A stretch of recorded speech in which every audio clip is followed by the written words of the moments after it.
For today's video guys, ipakita ko po sa inyo kung paano magtanggal ng side skirt ng ating Honda Click version 3. Dahil i-repaint natin ito, kailangan nating tanggalin.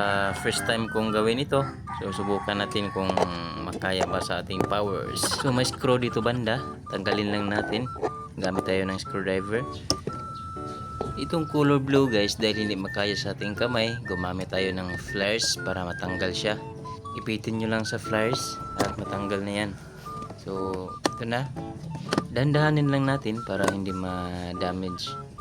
Huwag kalimutan, may lock dito sa ibaba, kailangan mong pindutin yung nasa gitna.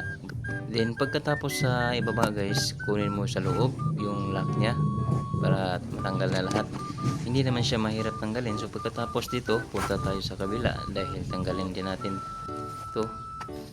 So same lang ang proseso, may screw dyan, tanggalin lang. Din yung plastic color blue, pindutin gamit ang flares para lumusot siya palabas. So again guys, huwag yung biglain, and then dahanin nyo, hilain nyo lang paatras at natanggal na yan. So yung pinaka last na lock sa ilalim,